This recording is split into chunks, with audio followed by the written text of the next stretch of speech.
Hello, everyone, and I hope that you are doing great. I am back with another very important video. In this video, I am going to provide very useful information that you must know when you are writing your method chapter in qualitative research. This is a three-step quality check. Each of them includes some important points, or you can say a checklist that you must focus when you are writing your method chapter. Let us begin with the first step. First step is to check your sampling techniques or strategy. Check if you have provided the following information related to your sampling technique. First point is you have clearly informed about what type or types of sampling strategies you are using. For example, is it purposive, convenient, snowball sampling, homogeneous, heterogeneous, or maximum variation sampling, etc. etc. This is important to disclose so that reader can understand right in the beginning how you plan to approach your participants in this study. Second is, have you provided the inclusion criteria that include specific demographic information and other important or relevant information about who will be included in this study. Sometimes you may also need to provide exclusion criteria. For example, if there is a condition that can restrict someone's participation in the study, you should mention it in the exclusion criteria. Remember, your inclusion criteria helps you to identify the potential participants. Third point is sample size.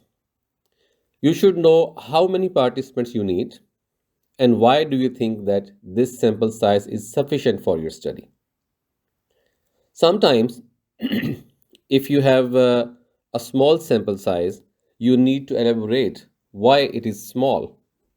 For example, you are doing a phenomenological study or it is a case study, then you can argue about the sample size, and sometimes the topic is sensitive and it is complex, and you are not able to find more participants, then you need to explain the sensitivity and the challenges that you face to get more participants.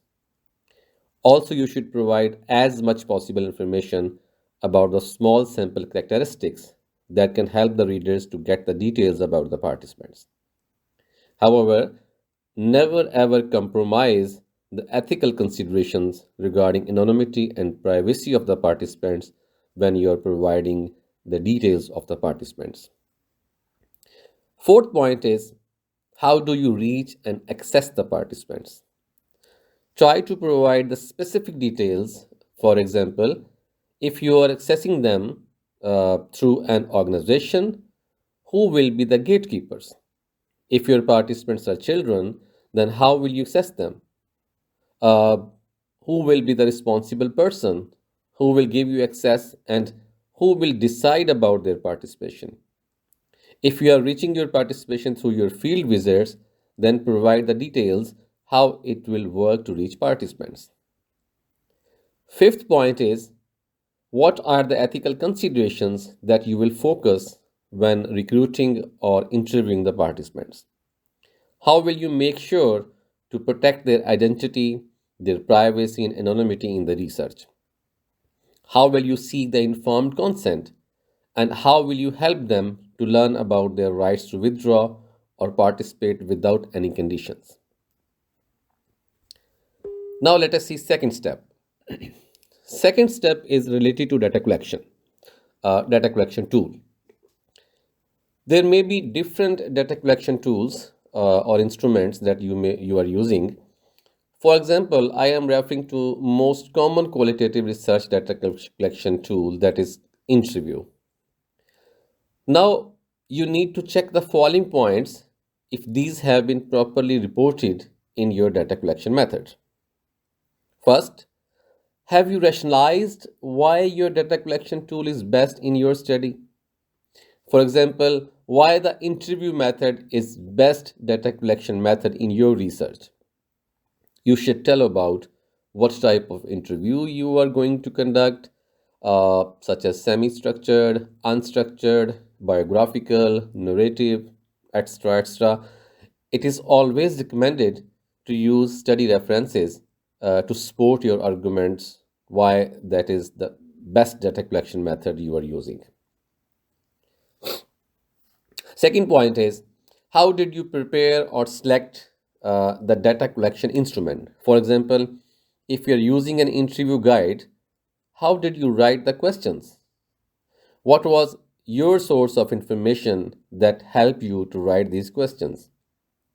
Maybe you have used some relevant studies, you have done some observations, or you have some experience, or you have done some pilot study, or maybe a field work.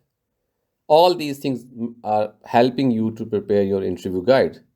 So make it clear in your writing. Third point is, if you have validated your data collection instrument, here you are supposed to provide information that how did you know that your data collection instrument is ready to collect real data. For example, the questions in your interview guide may be clear to you what they mean, but will they be clear enough to the participants? And are they giving the same sense of understanding to your participant? Are your questions written in the language that your participants can understand?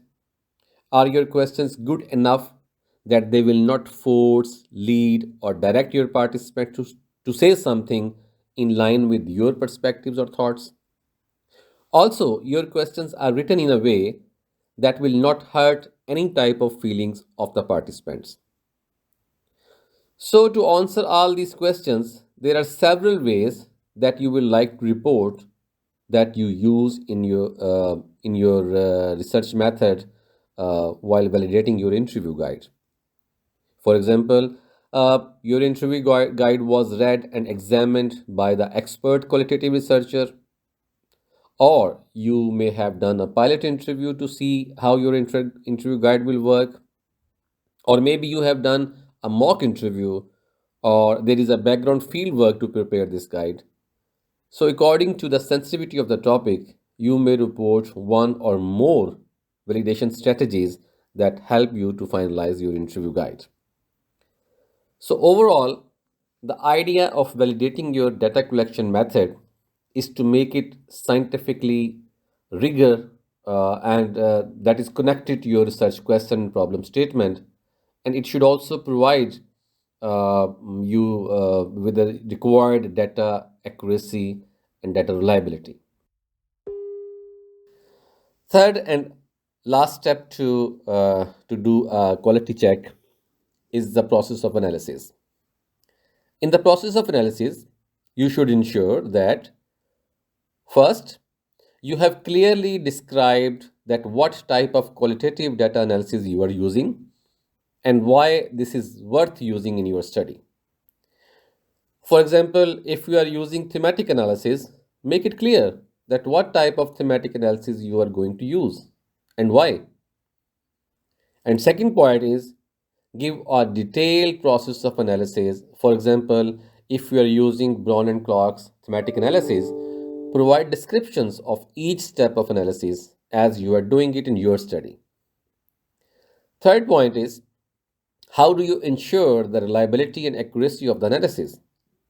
There may be one or more ways to do it. For example, maybe you are taking help of another researcher to examine the coding you did, or there are two researchers coding the data and reaching an intercoder consensus before clustering the codes into themes. Other ways may be you are doing a follow-up interviews when the data or codes are not clear to you, or you are doing a reverse check from themes to codes to data to see if it makes sense. So there may be several ways. It is important to report what you did. It is always a good idea to provide one or two examples that how you did the analysis. Well, these were three important steps to check the quality of your method. In nutshell, you should describe what is your approach, why are you using this approach, how will you use it, And how will you ensure the reliability and accuracy of data collection and data analysis process? I will say that make sure that your findings are reported in a way that the readers find a logical flow in it. That is only possible if your method is scientifically rigor, detailed, and controlled. Well, thank you for now. I hope these quality checks will help you to write the method chapters or method section of your qualitative research.